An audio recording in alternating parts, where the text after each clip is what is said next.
The galaxy had long since forgotten about Earth.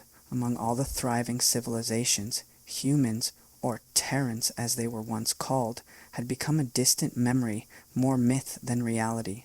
Still, scientists in the Galactic Concord were curious about what had happened to them.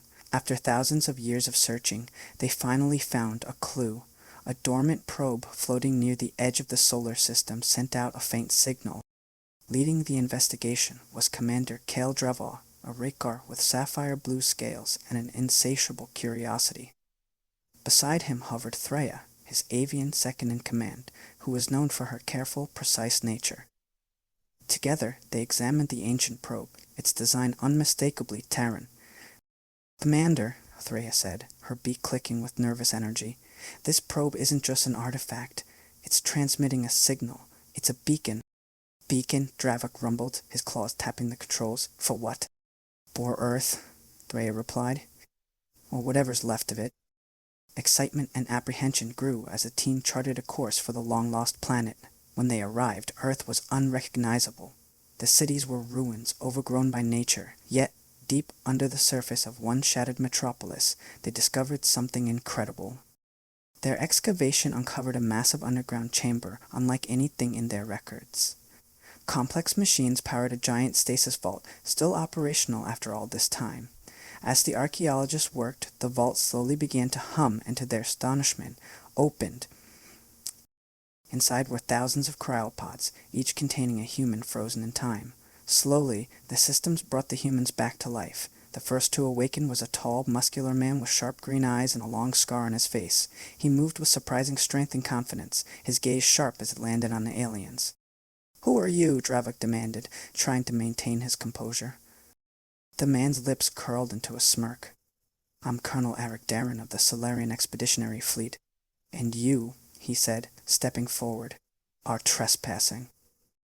Soon more humans began to awaken, each one disoriented at first, but quickly adjusting to their surroundings. Some of them, like Sergeant Kate Varon, immediately recognized the presence of alien technology in their environment.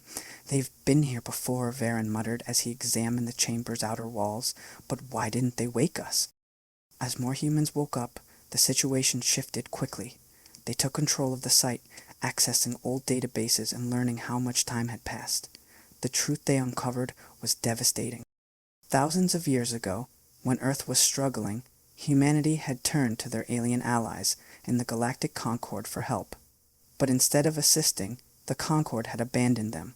Worse, the Concord's members had looted Earth's technology and colonized its outer territories, leaving humanity to fade into extinction.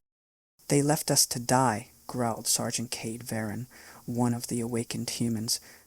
"And now they're thriving on what's ours." Colonel Duran's expression darkened. "That ends now." The humans wasted no time. The vault contained advanced weapons, ships, and technology that far surpassed what the Concord currently used. When their fleet launched from Earth, the entire galaxy noticed. At an emergency meeting of the Galactic Concord Council, Dravok delivered humanity's demands. He stood beside Duran and Varon, whose very presence was a reminder of humanity's strength. "We demand recognition," Darren declared. "For centuries you've ignored our suffering. Now you will pay reparations. Justice will be served." The room erupted in protest. The Brindak ambassador, a towering insect-like being, clacked its mandibles in anger. You cannot blame us for the actions of those who came before us." Darren's glare silenced the protests. "And yet, you've benefited from their crimes. Humanity will not be ignored.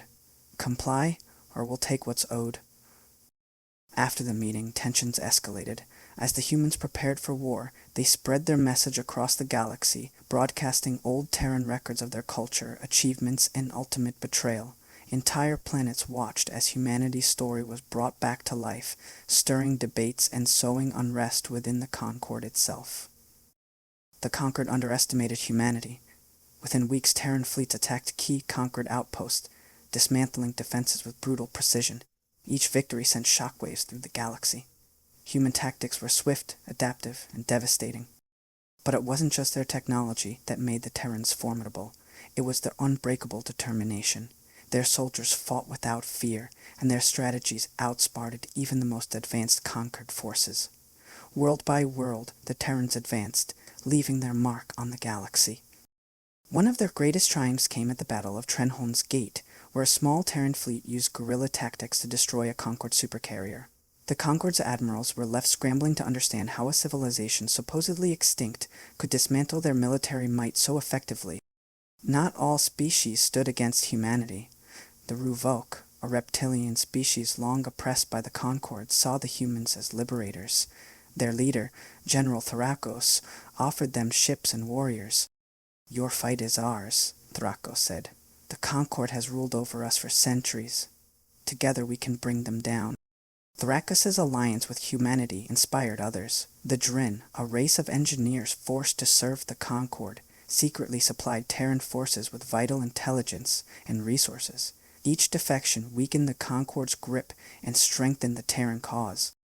But not everyone welcomed humanity's return. The Concord's remaining members united out of fear, pooling their resources to stop the Terran advance. The resulting war spread across the galaxy, leaving destruction in its wake. As battles raged, entire colonies had to choose sides, often splitting families and government.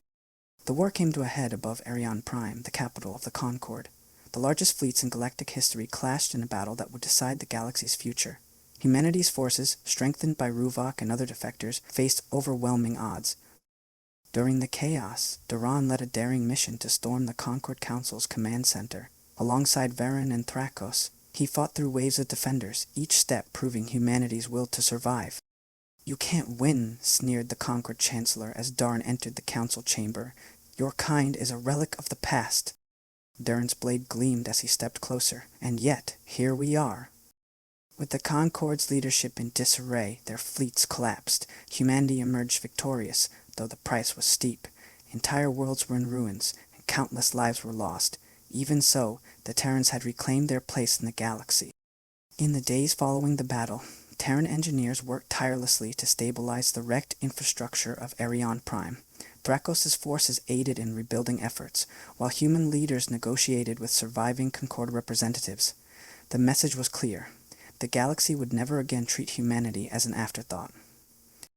In the aftermath, humanity established the Solarian Dominion, a new galactic power. They offered peace to those willing to coexist, but for those who resisted, the message was clear. Humanity would not be forgotten again. Colonel Duran, now High Commander of the Dominion, addressed an assembly of species. His voice was steady and strong. "We were abandoned, betrayed, and left to die, but we survived. We are humanity, forged in fire and tempered by time, and now we will shape the galaxy's future." The crowd erupted in applause. The age of humanity had returned, and the galaxy would never forget it.